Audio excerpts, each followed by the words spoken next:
twongeye kubaha ikaze bakunze ba Schedule Official umuhere hose wasoje mwe mudukurikira muri bwa mbere tubonera kubaha ikaze kuko ni channel ibagezaho ibiganiro byiza kandi byinshi bivuga ku bintu bimwe bitandukanye ahanini twibanda kuri politike n'ubukungu.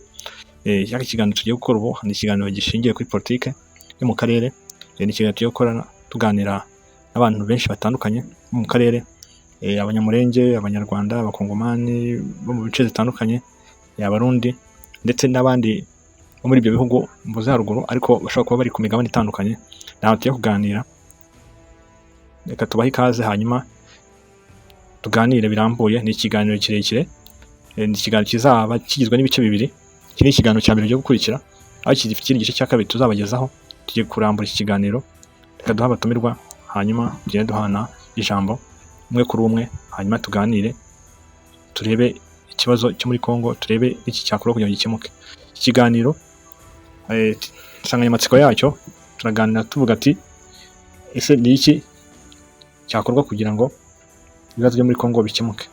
Tukongera tukavuga ati ese ni ikihe kibazo gituma amakimbirane mu burasirazuba bwa Kongo akomeza aho kugira ngo acike. Rero ikiganiro kiba kirambuye, tubahaye ikaze aho muherere hose. Twaha umutumirwa wacu ijambo akagira ikintu atugezaho n'abandi bagenda bahererekanya.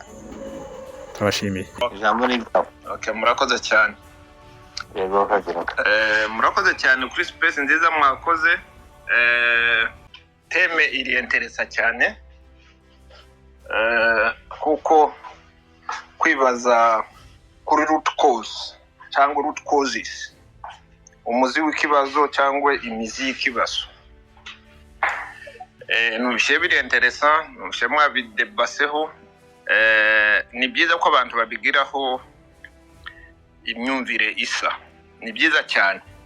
Wenda hari ababizi kuko nagerageje no kumva imitwe y'amagambo ya mugabo Bulos yavuze, bigaragara ko ari kumvisha ikibazo kandi nimba yaracyumvishije nuko hari abakimwumvishije. Ariko natwe k'abantu b'abagabo mungana gutya mutaramye, abagabo n'abagore, so byaba byiza tudebase tukagira ngo turebe ko twumva ikibazo kimwe. Rero uko ngerageza ngiye kubyumva, ndavuga wenda kuri case ya Sud Kivu, ariko ndagira ngo birasana no Kivu. Nabategereye ndimo ngira ngo ndebe uko n'introducinga sorry root causes nimba tuzumva kimwe. Abategereye ndumva murimo muvuga ngo iwacu mwabivuze kenshi cyane. Ubwo nyine mukivuze ngo iwacu mwavuze umuzi w'ikibazo.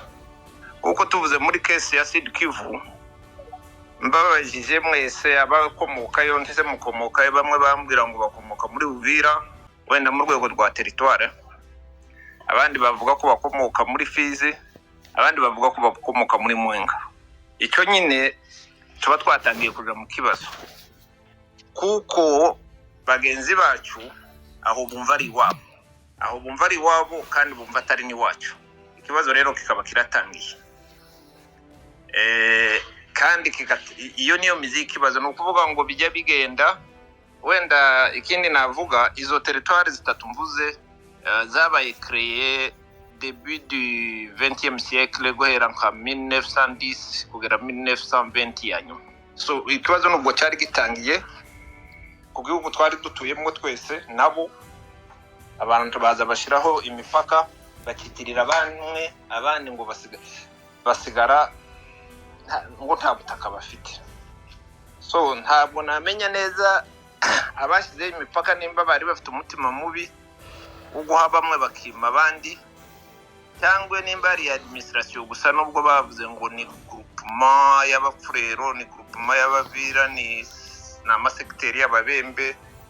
Ibo wenda ari administration no kugira ngo bakoze imisoro. Niko njya numva abantu bamwe babivuga, abandi bakaba bavuga ko harimo ubugome, ariko byo ntacyo nakwemeza cy'ubugome simbizi. Ariko icyo nzi, administration barimo bayishinga bagafatamo uko akaba ariyo bagabanya ubutaka kugira ngo bakoze imisoro. Ubwo rero ikibazo cyatangiranyije nico noneho abaturanyi batangira kwishyiramo ko twebwe tudafite ubutaka, barabugabanye bakutugaburira hejuru. Ariko kubera administration yari ihari y'abazungu atari ko yabyumvaga, hari mu bukoloni abantu bose bari bafite uburenganzira bureshya. Ikibazo rero cyaje kuba kinini kuri independence, abakongomani aribo bagiye kwiyobora bagiye kwiyobora. Rero ubwo nibwo bari batangiye no kugira ama representation y'abadepite. Ndavuga nsimbuka kuko mubizi mwese, ubwo haza mu ishyari rero ry'ubuyobozi, hari hingiye mu bundi buyobozi, indi system nshyashya. Ibyo ngibyo rero nibyo byabyaye ibibazo byose biriho n'uyu munsi. Kabangira nti rero root cause iri muri politique, iri muri administration y'igihugu, kuko iyo system ababirigi bazanye mu Rwanda no mu Burundi no muri Congo yari imwe hose. Mu Rwanda hari amasheferi, mu Burundi hari amasheferi, muri Congo hari amasheferi. Ariko mu Burundi no mu Rwanda ibo bayakuyeho bagira ina administration moderne nkuko bimeze mu Rwanda ubu ngubu. Murabizi ni amasekiteri n'uturere bidashingiye ku moko na busa. Ibya Congo rero bishingiye ku moko. Byashingira ku moko rero umuntu yakwibaza ngo ese iyo administration niyo root cause?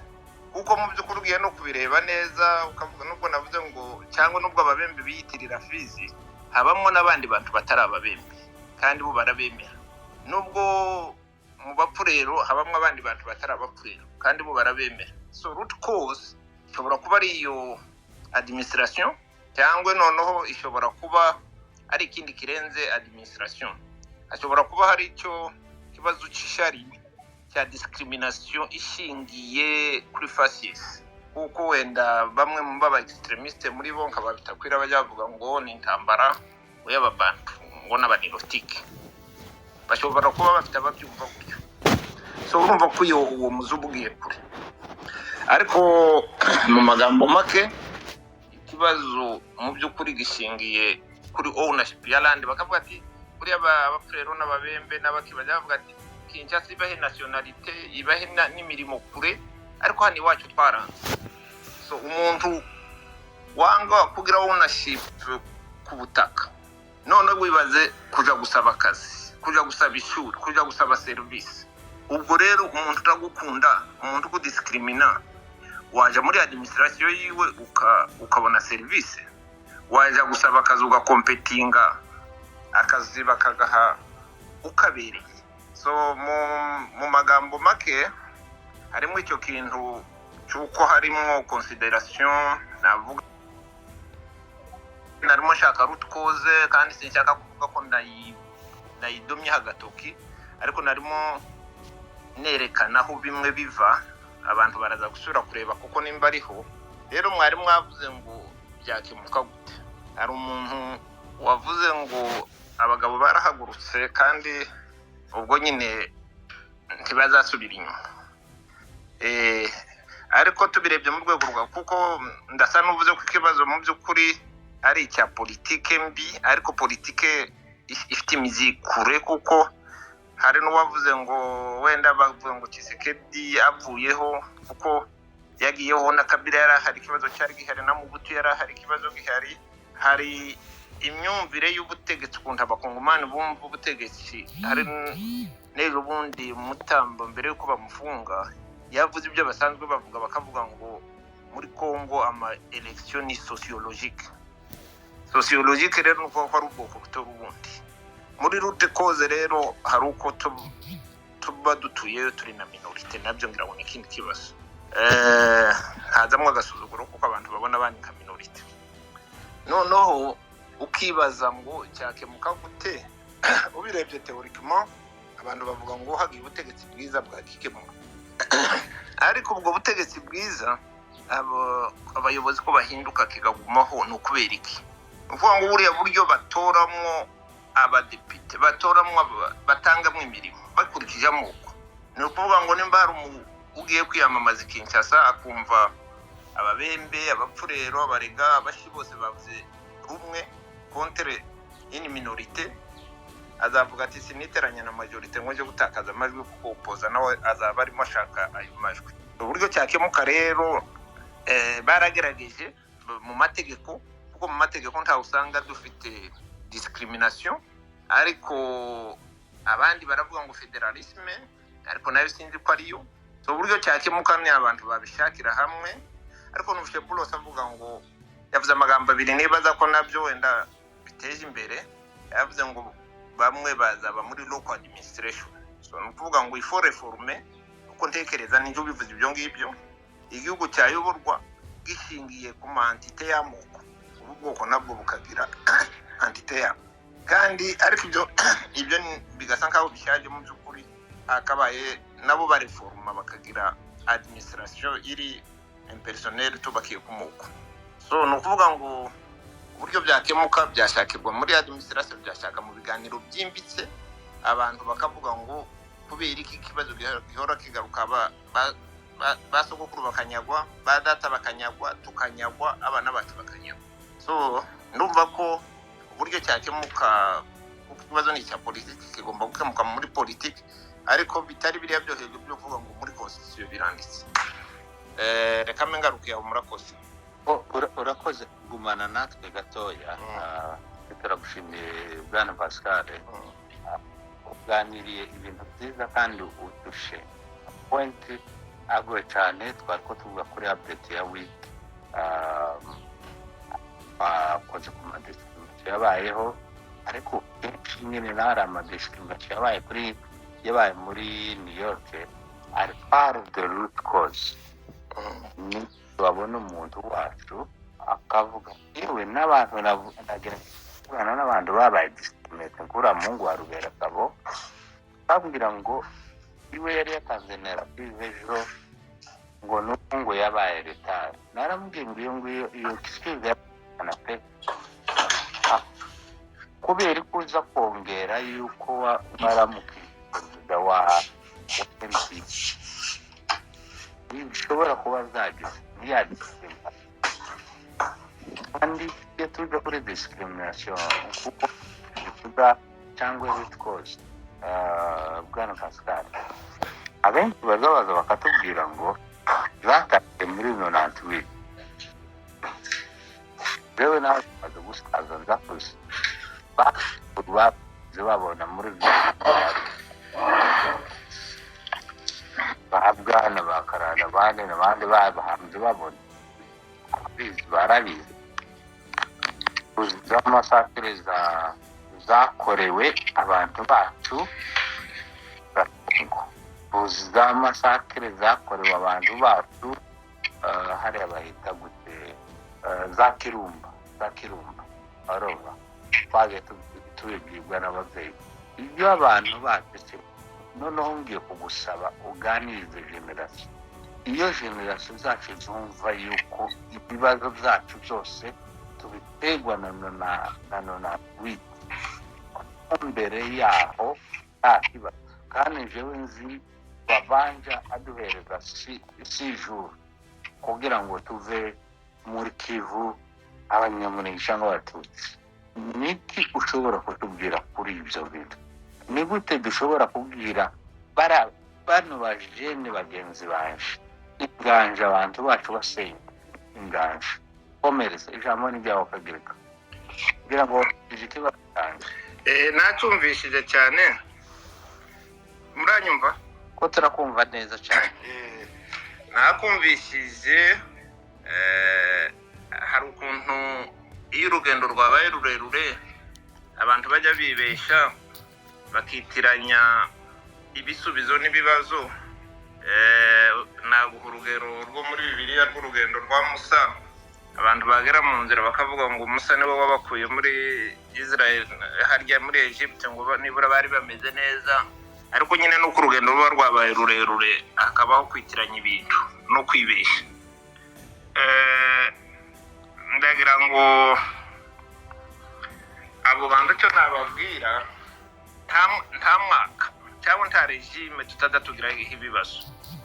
Kanze nanjye ntabwo nabayeho ku bwa mahina ko ni kandi ntabwo ndi umuhistoriye, ndi umugabo mukuru gusa wabonye ibintu byinshi. ariko ku bwa Mahina nicyo gihe abazungu barimo bacamo imipaka interne y'amasheferi, nibwo hari amasheferi y'abanyamurenge y'abakayira n'abandi babanzaga gushyiraho bagasura bakayakuraho. Ni ukuvuga ngo hari intambara icyo gihe. Intambara zatangiye kuko nabivuze, abantu baturanye, abapfurero, abaki bose n'abavira, umuzungu yaza agatangira gushyiraho imipaka.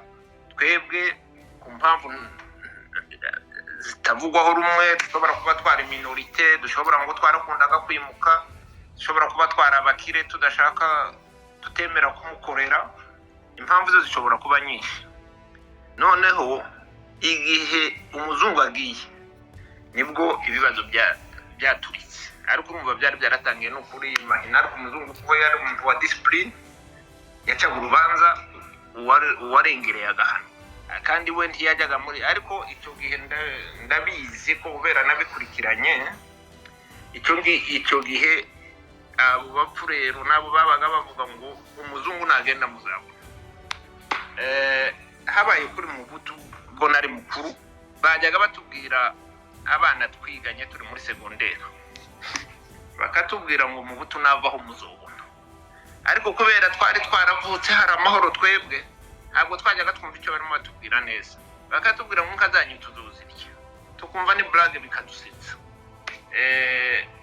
Noneho aho ngiye guca akarongo kuri cyo wambaye igihe ibibazo byatangiriye, nagira ngo niyo 96 abantu bayumve neza. 96 yateguwe na 90 cyangwa na 93, ariko kubera muri 90 niki cyabaye. Muri 90 hajemo ikintu bitaga mu perestroika, IRSS isenyuka. Noneho haza muri Afrika haza iriya wind ya demokrasi cyangwa ya multipartisme. Icyo gihe rero Mobutu nawe yemeye multipartisme. Abatoya bamenye ko icyo gihe ava 90 twari dufite parti unique, twari tuyobowe n'ishyaka rimwe. Icyo gihe Mobutu yemereye amashaka menshi. Amaze kwemera amashaka menshi, kuko mubibona ingufu ziwe zigabanutse, les opposants barimo na Tshisekedi baramuremerera, na Eglise Catholique bakoresha icyo bise Conference Nationale Souveraine. Iyo Conference Nationale Souveraine yagombaga kuja mu byo bita force vive de la nation, ni kuvuga abahagarariye inzego za politike n'iza société civile. Kubera bari bafite intention mbi cyane abantu bo muri Kivu, baravugaga ati ubutagiye kuvaho, c'est l'occasion de chasser tous les Rwandais, kandi pour eux les Rwandais c'est les Tutsis. Icyo gihe rero bakoresheje ingufu nyinshi zo kwimira umututsi wese kujya muri Conference Nationale Souveraine. Ndabivuga mbica hejuru, wenda muraza no kumbaza kudatinda niko kwiza. Bimiriye umuntu wese witwa umututsi kujya muri Conference Nationale Souveraine. Hari icyo gihe parlement yari yobowe n'umugabo w'umubembe witwa Anzuluni Bembe, umwe mu bantu bimakaje amacakubiri muri Sud Kivu cyangwa no muri Kivu muri rusange. Bijya bintangaza cyangwa bikambabaza ukuntu iyo 96 yabayeho, Anzuluni ntabazwe ibyo bintu. Ni ukuvuga ko muri Kongo nyine turwana twatsinda ubutabera bukabuka, niyo mpamvu bijya binagaruka. Ariko Anzuluni ni umuntu urubyiruko rwagombye kumenya ko ari muri root causes, yagombye ahubwo no kurigirirwa space. Kandi ubu ngubu Anzuluni Bembe afite umuhungu we witwa Floribert Anzuluni, ejo bundi bamugize ministre, kandi muri biriya bintu byagasita yari muri delegation Uvira. Akuriye ministere nimba ntibeshe Bwana Pascal. Nimba ari ikintu bavuze ngo ikintu kijya kumera nka relation régionale, sinzi ki tuzabikurikirana. No kureba Floribert Anzuluni nimba ari ministre de quoi régionale. kandi firimbi nayo ni mouvement nyine extremiste ifite ideology ya se, ntabwo nubwo nari kumuziza se, ariko nuko nzi ko afite ideology ya se. Mu yandi magambo rero muri conference nationale yaranagiye bigeze muri parlement, bagiye mu myanzuro mu nsengo nibo bari bagize umukuru wa parlement, ariko aza kubyanga kuko Anzuruni niwe wari umwungirije. Anzuruni abari we uwa mukuru wa parlement. Icyo gihe yari yarakomandite un raporo ya Vangu, komisiyo ya Vangu, bajya muri Sud Kivu no muri Kivu hose ngo bakora enquête, bagera kuri conclusion ivuga ngo les Tutsis ne sont pas des Congolais, bavuga ko bagomba gutaha bose. Ubu mwanzuro wa conference nationale souveraine sinzi wenda murabizi. Hanyuma Anzuruni niwe watangije 96 mbabwire rero. Anzuruni yari yaratangiye, hari yarafite umukomiseri de zone witwa Shweka, abantu babaye Uvira baramuzi. Yari yaravuze ngo nta munyamurenge wemerewe kugura ikibanza cyangwa no kubaka ikibanza cyo bagifite Uvira. Bari abantu bapfuye Uvira, ngewe na Rwabanje nubwo yavuze kuri, ariko Shweka niwe mubi cyane. Barukenurwa bafe mahuta yeba bara ku mutwe wa Anzuruni no ku mutwe wa Shweka.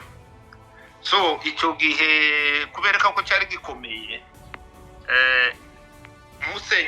Monseigneur wa Eglise Catholique muri Nord Kivu, Monseigneur Kanyamacumbi, niwe wari president wa Conseil Episcopal i Kinshasa. Baramwirukanye muri Conference Nationale Souveraine, banga ko yinjira Monseigneur wa Eglise Catholique. Icyo gihe rero discrimination yari hejuru cyane. Niyo mpamvu abana benshi bavuze ngo akagasuzuguro turakarambiwe bajoininga inkotanyi. Abandi bana bajoininga inkotanyi twagiye mu Rwanda, abana bagerayo bagasanga baje batiteguye, bagasubira gushaka amafaranga, bagera hariya Bukavu cyangwa Kamanyoro bakabakubita inzoka bakabagaruka, bamugaruka umwana agahita ajoininga inkotanyi. So mu magambo make abantu bashobora kugenda bagira umuntu wavuga ngo ibibazo byatewe na 96 n'uwa wundi witiranya ibisubizo n'ibibazo, kuko 96 yaje nk'igisubizo nubwo yaba yaragize ikibazo. Kandi njya numva bano muri Sud Kivu na Nord Kivu niho intambara igikomera cyane, kuko hariho ibibazo nyine bya root cause bigomba gukemuka. Kuko banana muze muva babitakwira n'abandi bose bavuga ngo nibirenga Uvira ngo ahandi hose ni salama. Nukuvuga ko iyo umuntu yavunitse urimo mukanda, aho ukanza akababara cyane niho hari root cause. Buriya rero Uvira, Fizi na Mwenga, of course ugasubira muri Nord Kivu naho bari abantu babanande nabo bari mu isumu nyinshi, n'abandi bahunde n'abaki, ariko nishaka ndeke kugeneraliza, ariko abanande benshi. So mu magambo make rwose 96 yaje ari igisubizo nubwo cyapfubye. Hari ibintu nyine cyakemuye ikibazo, nayo mpamvu nyine kikigaruka, kuko root cause ntizagezweho. So ndibaza ko nawe kuri icyo cya wenda wari wakivuze ari nk'urugero. Yego. Icyo cyaba Douglas n'uwo mwana wa Ruberangabo, byo nabyo icyo umuntu yabivugaho. Njyewe d'abord kuri icyo cyaba Douglas bagiye New York, ba Douglas bagize imana kuko bari no kubinjiza, bamara kubinjiza bakabima ijambo, ariko kuba barabimiriye babonye podium babona gufata ijambo kandi rikoza ubuyobozi isoni, biranabugaragaza. Naho uwo mwana wa Ruberangabo yavuga gutese n'umuntu uri ku nyungu, kandi nukuvuga ko na ideale yiwe itari noble, kuko mu byukuri ndamutse mfite icyo mparanira kandi ncyumva nkabona bagukoreye discrimination cyambabaza kandi njye nimba bananyemera nabo ngo se wowe bakuvuye iki ariko kwiyitifiya byo okay mutumve ko ari umuntu nyine udafite ideal ugerageza kugira ngo bamushime ugerageza n'umwana nta kindi nabivuga reka mpagarariya urakoze Pascal arakoze umuvano wa Pascal ntegereje kuvugana uriya musore wa Rubera ngabo ndamubaza yakoze ese n'umuntu witwa Anayele nibo propagandiste yakoresha yakoresha s'il mutegere w'umuntu yakoresheje aba YouTube wa wundi bari kuzana ifoto ya Rubabisha ariko ashimagura ariko bati ni gute ushobora kwemera ko uyu nguyu ari umukuru agaservinga muri armée de l'État abo bantu barabayipere babiri abakeneye baza babahereza link Pascal warufunze mikoro ya gatoya abakeneye twagira noneho nawe urashobora kwimagine jabo kuba muyajya noneho hari ibintu tuza twitira abantu bakavuga ngo ntibabizi muyaye umunsi iriya video ya mbere Indonzange avuga ibyo Rugabisha yishwe yavuze yuko ngo hari umwana wo mu Kadogo bageze gute uyu mutipe niwe wabipostinze wa mbere wa hano New York atangira kubivuga uwo niwo muntu wa mbere yahuye nabo mwokagira inkamwe kubidusobanurira ibyo ko ndagira ngo tubatire attention mubanze mubyumve neza connecting the data mugane w'abanyamahanga anyway turabona jabo Espoir ka tuze gufata murenga ariko wa mugani yaba Pascal yozo uri kumva Espoir ndakumva ukagira Benje ati yaba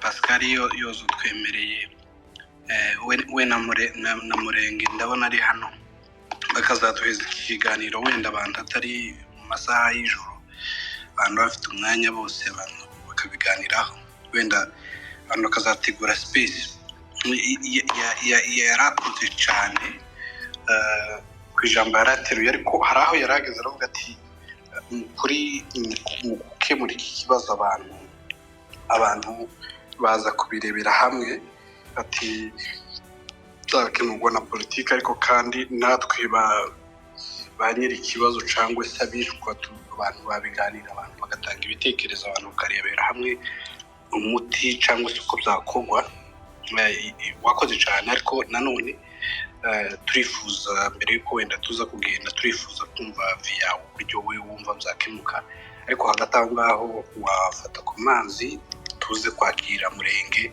nawe n'undi musesenguzi wacu dukunze kubana ahangaha ku space kandi abantu baza babafollowinga kugira ngo bakurikirane n'ibyo bandika rwose abantu mu following Pascal na murenge n'abasesenguzi beza kandi bavuga ibyo bazi babayemo rero reka twakire murenge noneho tuze kugaruka kuri Pascal uze kutugezaho noneho w'igitekerezo cyawe uko wumva uburyo byakemukamo bihereye mu mizi nk'uko Amerika ibivuga murakoze cyane murenge sinzi nimba utwumva nimba wenda aho muri urakoze merci reka nshimire Espoir King na Mujabo kubera kuri space organizinze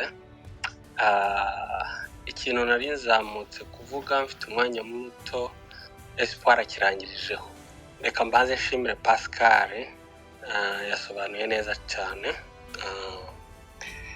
adusobanuriye amateka ya discrimination nicyo kintu dukeneye muri iyi minsi hari ikintu kirimo kugonga leta ya Tshisekedi kandi kirimo kuyigora gusobanura muri iyi minsi ni akarengane bakorera abanyamurenge n'abatutsi muri rusange icyo kintu kiri mu kubagonga aho banyuze aho bagiye muri negotiations, aho bagiye muri conferences, icyo kintu kiri kubagonga ahantu hose bagahura nacyo.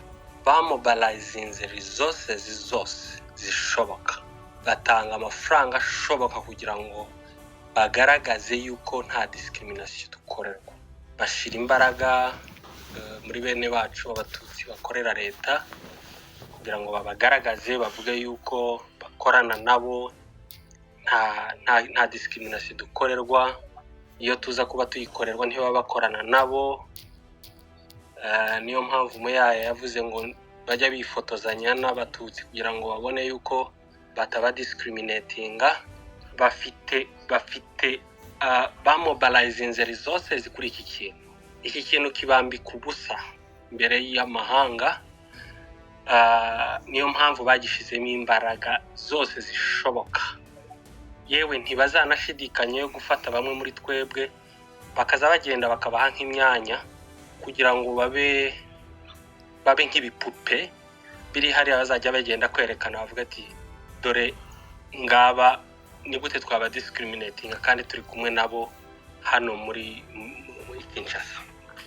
Ibyo ntibizabatungure, bazagenda babikora cyane. Hari igihe bazafata umuntu bamuha umwanya kandi bafate wa muntu bamuhembe, nibamara kumuhemba ari we uba umuyoboro unyuzwamo propaganda zose za leta. Ibyo ni ibintu bimenyerewe,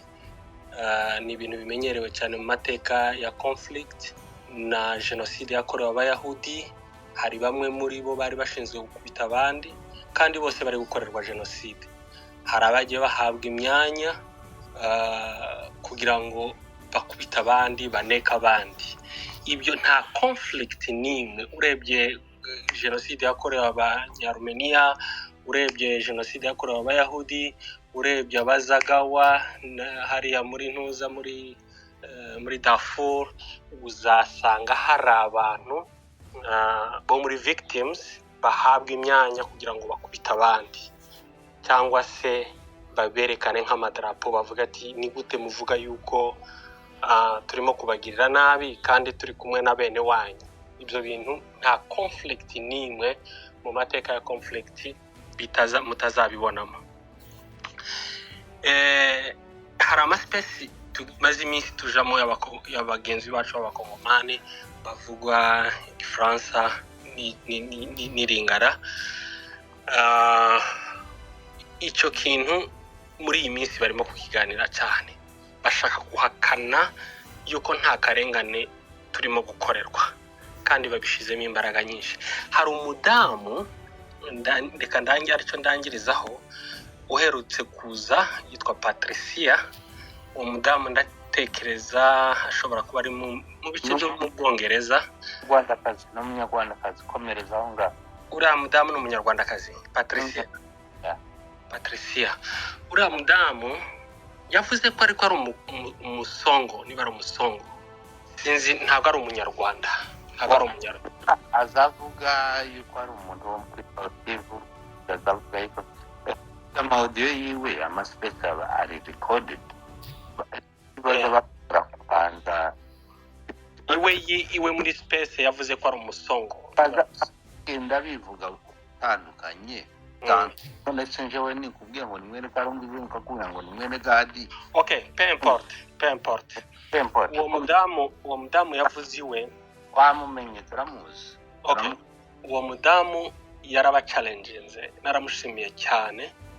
Arabwira ati iyi discrimination iri beyond understanding.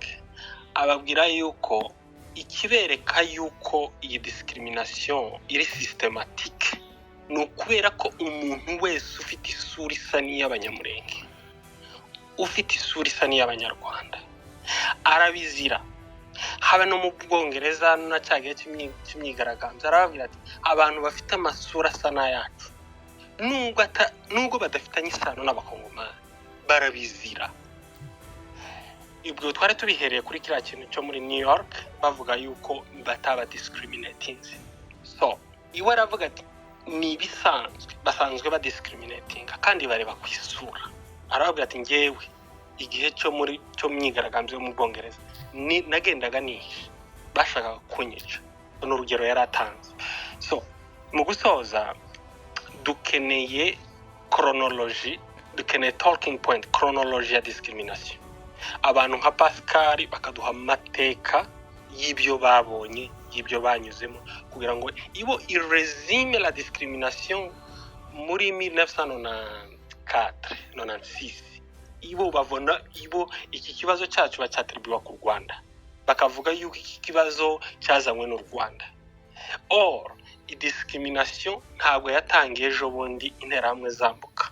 Iyi discrimination twayikorewe kuva kera, ni systematique.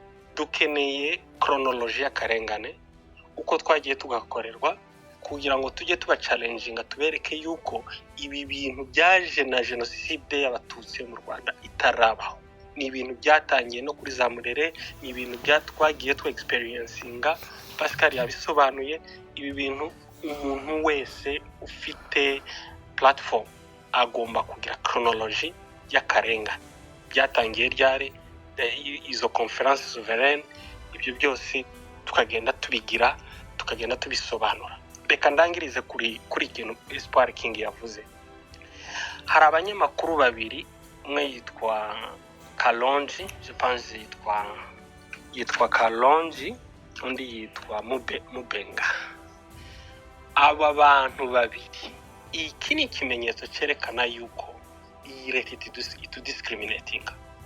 Aba banyamakuru babiri baravangwa abanyamurenge n'abatutsi ni inyenzi, ni inzoka, ni virusi. Tugomba kubica, umuti wabo ni ukubica. Amayuti barahari. Nje nakoze extrait y'ibyo bintu byose ndabifite, nabibohereza nkabibasharinga. Ku ijambo no kurwarwarisha babivuze kanishije impamvu yakagombye kwicwa, kandi bagaragaje ko yishwe na leta ya Kongo. Komereza ijambo. Mfite extrait ndayafite, mfite amavideo yabo y'ibintu byose bagiye bavuga, babona ko abanyamurenge bagomba kwicwa, abatutsi bagomba kwicwa, ari amavirusi. Ibyo bintu minisitiri akagenda akabakira kandi akanabashimira. None twase ni gute minisitiri wa communication akaba n'umuvugizi wa guverinoma yakira abantu bari guhembera hate speech kugira ngo bice abandi bantu, akabashimira ko ari abanyamakuru beza, akanabakira, akanabaha interview? Ngo batangira kutubwira ngo ngo buriya ngo yabakiriye atabizi. Come on, ministre wa communication, c'est un diplomate, utagomba gupfa kwakira umuntu wari we wese. Ministre wa communication nicyo kintu ashinzwe, afite ministeri ifite abakozi. Ntabwo umudiplomate the highest level, kuri level ya minister, ashobora umuvugizi wa guverinoma ashobora kuja kwakira umuntu atazi. Abo bantu akabakira, akabashimira, bavuga yuko tugomba kwicwa, turi virusi. Ibyo bintu ni ikimenyetso simusiga yuko naba tugomba kubibasobanurira. Abanyamerika ba Bulos tugomba kubibereka, tukabyandika, tukabitweetinga, aya mavideo tukayatweetinga, tukanayatranslatinga, tukerekana nuko ministre abakira. Ni gute waba uri ministre ukakira umuntu uri kuvuga ngo bica abandi bantu?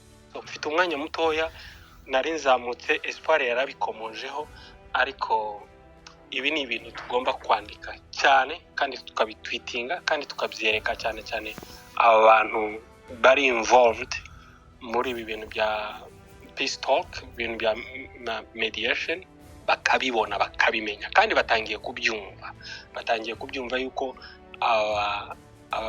abayobozi, aba elite badafite ubushake bwo kurangiza iki kibazo cy'akarengane.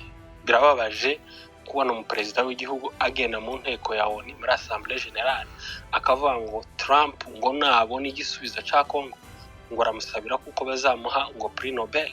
Ibyo byose akabikora nta programme, nta mirongo ya guverinoma ihari mu gihugu ciwe y'ubumwe n'ubwiyunge, ya dialogue intercongolais.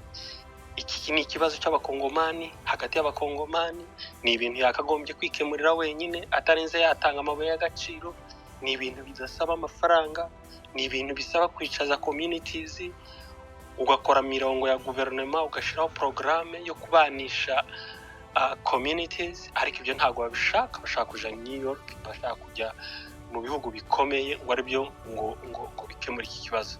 Ni ibintu bibabaje, ni ibintu biteye agahinda. Murakoze. Yes, urakoze cyane Murenge. Espoir gato wenda nimba ari congeraho dufate Pascal na Karimbi asorije kintu cyiza kuri ababifitiye ubushobozi, reka mvuge gutyo, babyandika hanyuma abantu bakabiri tweetinga.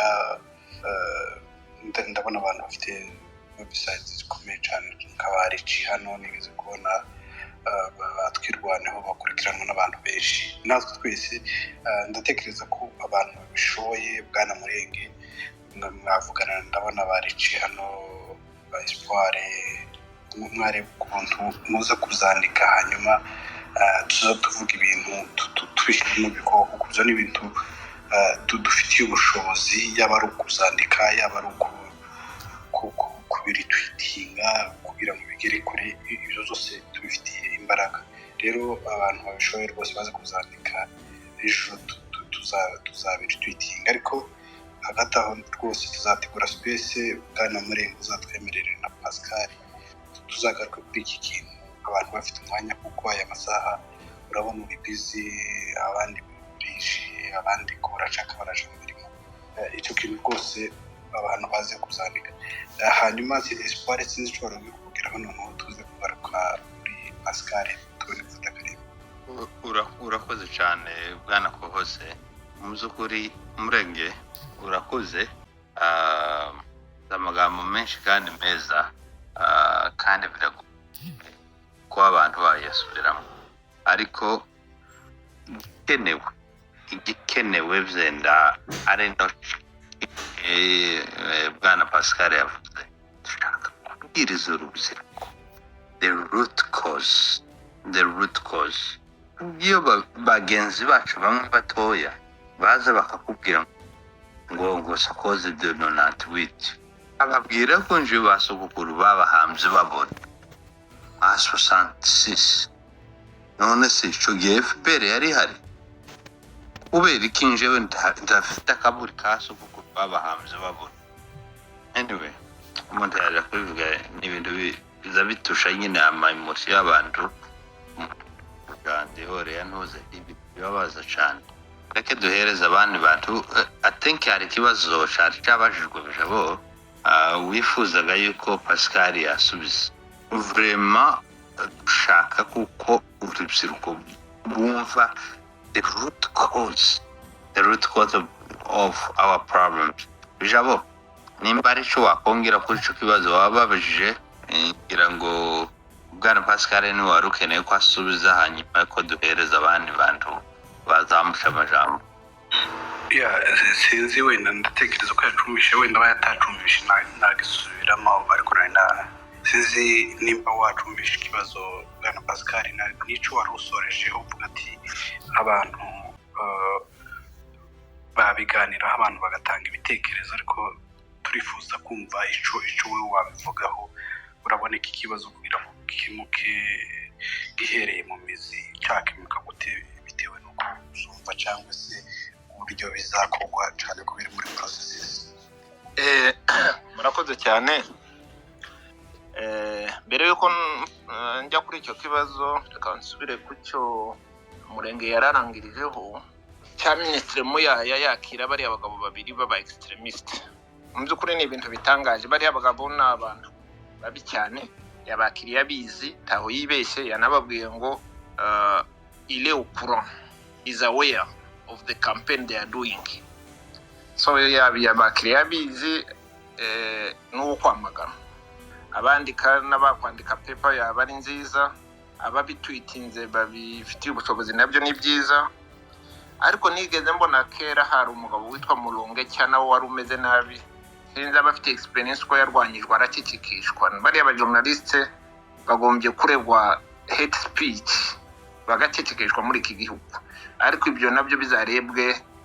Ariko ni abantu babi cyane ba intoxica societe cyane. Ngarutse kuri icyo kibazo ndabanza ngo cyoke mukagute ndavuga de solution ya numva bavuga, nanjye ndaza kugira point de vue yanjye ngitanzeho. Numvise ku gihe cya RCD muri Sud Kivu bagifashe nk'ikibazo cyo gutegekerwa mu bandi kandi batwanze, bafata umwanzuro wo gucreate icyo bari barise territoire ya Minembwe. cyari kuba igisubizo mu by'ukuri iyo guverinoma igishigikira n'ubushake kandi ikanagiha n'uburyo. Ni ukuvuga ngo kimwe kijya gitera ishyari, tuba twiyamamaza wenda ku budepite, abaprovinciale, abahehe, tukiyamamariza hamwe n'abapfurero, hamwe cyangwa muri entité abapfurero baturuta, tukiyamamariza muri entité ababembe baturuta, tukiyamamariza muri entité abarega baturuta, bose tugatakaza kandi bakabyishimira. Ariko tugize uko dutuye bigakunda, cyajya kuba nk'igisubizo ariko kiramutse cyemewe mu mitima. Ejo bundi nofshire Dr. Kaneka avuga ngo kandi nibyo afata amasasu hari ibyo akemura, ariko ntabwo aribyo bijya byigisha abantu kubana. So nukuvuga ngo hagomba kuba niyo programme yo kwigisha abantu kwakirana, ariko no kubitegeka, kuko dufite example yaho bikorwa abantu bagatangira batabishaka ariko hakabaho kubahana. So RCD yari yaragerageje kuri iyo entité n'ejo bundi ikrea commune ya Minembwe, kandi ukabona twebwe bidukemuriye ikibazo, ariko bo ukabona bibateye ikibazo, kuko bo muri mind yabo bagomba kutuderasina, kutwirukana, kuko buriya butaka si ubwacu. So ikibazo cyagombye kuba nuko RCD yari yaragerageje kubikora. Ubu ngubu numvishije wenda ba AFC ndagira ngo cyangwa bahariye bayo bakabitatu bavuga federalisme, ariko federalisme nanone ntiyagikemura. Federalisme ni ukuvuga ngo namayita nyine nk'uko bamwe bari mena abandi bari hehe, mene kagira administration yayo, ariko kagira federalisme murayize sinjo kwisobanura cyane. Ariko nanone ni ukuvuga ngo Sud Kivu ibaye eta cyangwa Kivu ikaba eta, nanone hariya ku mizi kiya kibazo kiba kigihari cy'abantu bavuga ati okay numugende yo hirya, ariko hani wacu muri Fizi, muri Uvira dushaka ko mwubakaho n'inzu, ndetse nimugera ubwo mugizaga hari n'inka zanyu turazirya. So ni ukuvuga ngo federalisme nayo n'ubundi buryo mu butwe yari yaragikebuye we. Ni nayo mpamvu kwabaye igihe kirekire harimo amahoro. Mu buto yari yarabangikanyije ayo mategeko ashingiye ku moko cyangwa administration base ku moko y'abantu, ayibangikanya n'ayandi mategeko asumba iyo administration. Bakavuga ko ubutaka atari ubw'amoko, ubutaka n'ubwa leta, nta muntu wiyitirira ubutaka. Agasura akavuga ko umukongomani yemerewe kuba aho ashaka hose muri Kongo. Kubera ayo mategeko yombi abatabwa bagerageje kenshi kwirukana abanyamurenge muri Byura, ayo mategeko akabagonga barananirwa kugeza mu buto nyina hakiki intege bikaba kuri byabaye. So no kuvuga ngo nuko mu buto yari yaragerageje. So noneho nje uko mvuga solution mbere yuko mbabwira ibyo, en fait agomba kuba kungana, kwemera ko abantu kungubani bose barishe. Tukira abasore umuntu yarambagije yarandusha n'amashuri, kuvuga ngo yarandusha experience, yarambagije ati se wowe umufurero murangana cyangwa uramuruta? Ndatekereza akanya gato ndamwe ndamuruta. Arambaza ngo se umurushike, ndagishaka ndakibura. Ni ukuvuga ngo nabo ubu ngubu intambara hiri cyane cyane nyine muri Kivu yacu, ni ukuvuga ngo bumva aribo bakongomani kuturusha, bari superieur. Ni ukuvuga ngo bagende babahe nationalité iriya yanditse muri constitution, barayibaye ni Kinshasa izoke, ariko ntibabahe ku butaka bwacu. N'abajuriste bari hano bajavuga ngo hari ubugene, ngo hari ubukongomani, ngo nimba ari ubwa Ulysses Soli bwo mu maraso n'ubundi ubukongomani buraho budafite imizi nibwo bajya kwemera ko ariko twopfa kugira tukagira irangamuntu. ariko papa Pascal Yes. kandi kuza amakosa Oh yes mani. turibuka muri 2024 ije na mabiswa hari habayeho konferanse y'abantu mu bantu bacu muri komite y'abanyamurenge hari baraba ba madame Beatrice Gisabo Muri 2000 kombi. ije na mabiswa yari 2023 Ejo bundi Kinshasa. no zakorewe Bukavu. Oh okay. Noneho zari ibintu za development bageze hari bageze hari ayandimo aravuga anta abanyamure subiza kw'izina ryabo original Banko wegera tukumve neza.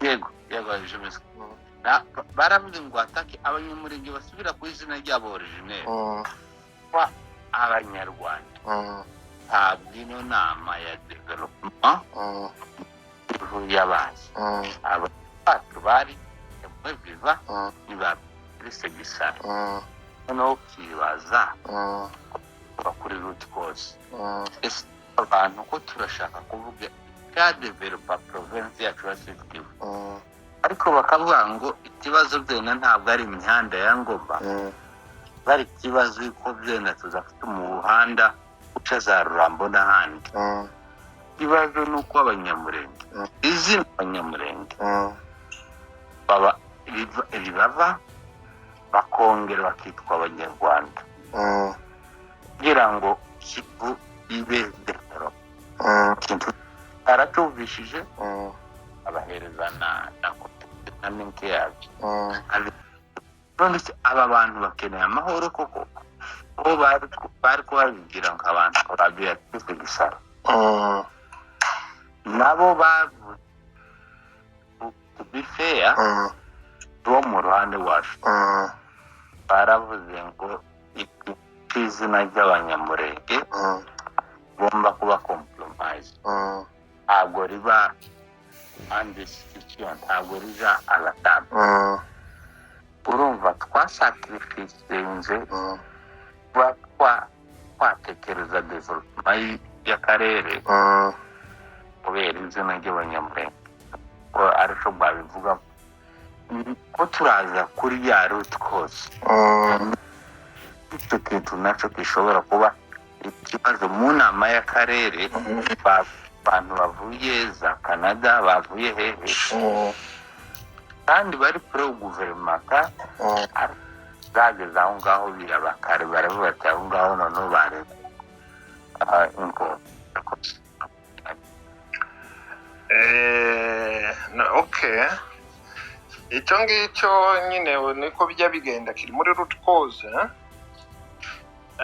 buriya niyo bavuze ngo abanyamurenge ngo basubire ku izina ryabo ry'abanyarwanda nabyo ntabwo ari aho baba barimo bagana baba barimo kubagana ngo nibaba abanyarwanda hanyuma tubambura uburenganzira bwose bw'umukongomani nicyo baba bashaka hariho kutemera abantu rero uranyumva urakumva neza cyane hariho kutemera abantu niho narimvuze rero aho narimvuze iriya example nari ntanze yo kuvuga ngo ninde urutundi ugiye muri Uvira na Fizi cyane namwenga bajya bavuga ndagira ngo ni itombo sindi na barega simbazi cyane ariko cyane Fizi na Uvira ugapromena micro ukabaza abahungu n'abakobwa b'imisuri ukamubwira ngo wowe n'umunyamurenge murangana ndibaza ko hoboneka abantu benshi bavuga ngo no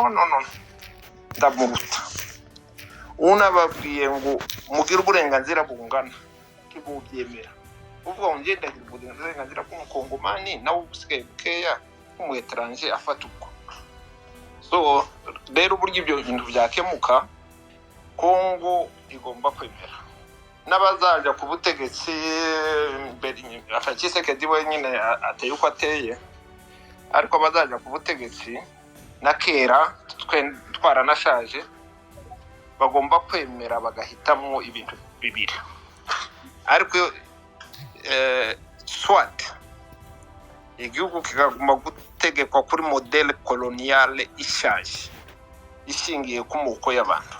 Ubwo ni uburyo bushaje archaïque buzohoza abantu mu mwinjyane. Ntabwo abanyamurenge njyewe ndi wo muri groupement ya Bijombo, muri Bijombo nta muvira n'umwe wigeze uhatuka, nta n'uhagira itongo, ariko bajya bavuga ngo kubera barebye ku ikarite bagashushanya bakavuga ngo ni muri groupement de Bavira, bajya bumva ngo ubutaka bwa Bijombo ngo nubwo abavira ngo tugomba gutegekwa na kutime y'ikivira. Twebwe ntabwo turi abavira, nitutabyemera ngo nimutahega mutuviri wacu. So nukuvuga ngo abavira bagomba gutegekwa na kutime yabo, twese turi abavira, abafurero bagomba gutegekwa na kutime yabo, ababembe bakagira za kutime zabo, Abanyamurenge bakagira za kutime zabo. Nimba muri Kongo ikintu cya kutime bagikomeyeho, kandi ntibiri muri Sud Kivu gusa, ubutaka barabugabanye n'ubwamuko hose hose. Bagomba rero nimba ariyo modeli bemeye, natwe ubutaka bwacu babuduhe nk'ubwoko, tube entité administrative. Ibi bibe bizwi. Nibaze ko ari byo Bolose yavuze ko hazaza za gouvernement local. Ariko uburyo bwiza bwo gukora ni ukujeta les bases d'une administration moderne idashingiye ku moko. Urugero natanga nka Sud Kivu igombye kugira nk'akarere kamwe ka plain na bord du lac Tanganyika, ni mu Mushashya hateye ikimo, hafite ibibazo bisa. Ekagira kandi karere ka Haut Plateau, hakaba kandi karere so kadashingiye ku moko, abantu bose barimo bakagira amasekiteri, bakagira uko nuko abantu bamwe kuko bikorwa mu bindi bihugu, kuko bikorwa mu Rwanda, kuko bikorwa mu Burundi. Ntabwo bishingiye ku moko. Ikintu rero gishingiye ku moko ni isumu rwose. Niyo mpamvu njyewe nibaza uburyo byakemuka nuko abayobozi bacu bazotuyobora mu myaka izaza, cyangwa n'abatuyoboye muri revolution bagira projet de société yo kujeta de nouvelles bases d'une administration moderne impersonnelle ishingiye kuri region naturelle z'igihugu. Of course ibyo ngibyo biri très sensible mu gihugu. Muze ko iyo batavuze ko ari intambara yo kubiba amabuye, bavuga ko ari intambara yo kubambura ubutaka. Ukozeho gutya ubukoze ku kintu gikomeye, ko nyine itukozeho kigataka cyane aba ariyo route rwose. Mu magambo make nabangarukiye ahangaha, ariko uburyo kigomba gukemuka nka kwa kundi ndagira ngo bajya bavuga muri Bibiliya, tabuye rigomba gusigara rigeretseho irindi. Nukuvuga ngo nimba yandi moko yitegeka, natwe nibareke twitegeke. Reka mengarukiyeho. Urakoze cyane Bwana Pascal, kandi bisobanuye neza ati uko ayandi moko yumva ko ari abanyekongo, natwe tugomba kubona uburenganzira bwacu. Hanyuma nimba nta wundi ufite ikibazo, ndumva twaza kwakira Karimbi wazamutse n'amaze umwanya ahangaha, ndetse tugaruke no kuri Bisenkande, ariko ejo ndi Espoir uraza kunemerera. Ijoro riragiye, wenda muza kumva ntakiri kuganira, wenda ndaba nasinziriye aho ndi burishe. Rero nimba ntawe ufite ikibazo kuri Bwana Pascal cyangwa se inyunganizi, twafata Karimbi, ndabona ari we wazamutse. Siko bimeze Espoir? Urakoze cyane kandi Bwana Pascal kuri yagoye yavuze amagambo sinzi uko njewe namwumvishije ko mwamwumvishije. Ni amagambo yarakomeye, byaba byonyine ibiganiro amayeposodi, ariko iranga, ariko ibintu yavuze, ibintu Murenge yatuganirije hano, yeme keretse abadafite amatwi yo kumva, mudashobora kumva. Naho Bwana Mugabo turamushimiye kabisa, turabizi ko amasaha ejo mperutse iwanyu nariko ngerageza kureba amasaha yo guhamagara ababyeyi yanje ambwira ati amasaha byageze birarenze kuba muri kumwe natwe kuri ino cause twashatse kwibaza kuri root cause akenshi twavuga kuri narrative Pascal hari ijambo risigayemwo bariya abagabo yaya yakiriye mwibuke yuko nibo bantu bari bashimira abajena bavuga ngo Rugabisha urupfu rwa Rugabisha yemwe nibo bari postinze bariko bavuga yuko breve wabo hana wabo twari yarashe Rugabisha Colonel Twandiza Congolais Intosi Colonel mukene tuba playing iyo news ariko bakoraga izo propaganda yakiriwe muri Washington mwokagira bijabo atenke wari wabashije ikibazo Pascal nabo kugira ngo zenda tube twabara tugakurikiza Kalimi kuko ari ikibazo Espoir. yego Sorry for interruption. Njye nari ngiye kugenda ufite nk'umunota umwe. Twazabaza abantu ukuntu babikoze kuri Christian Nyamabo. Kuri ibi bintu bya Muyaya wakiriye ari abantu ntekereza ko tugomba kubishira mu nyandiko. Tugomba kubishira mu nyandiko nziza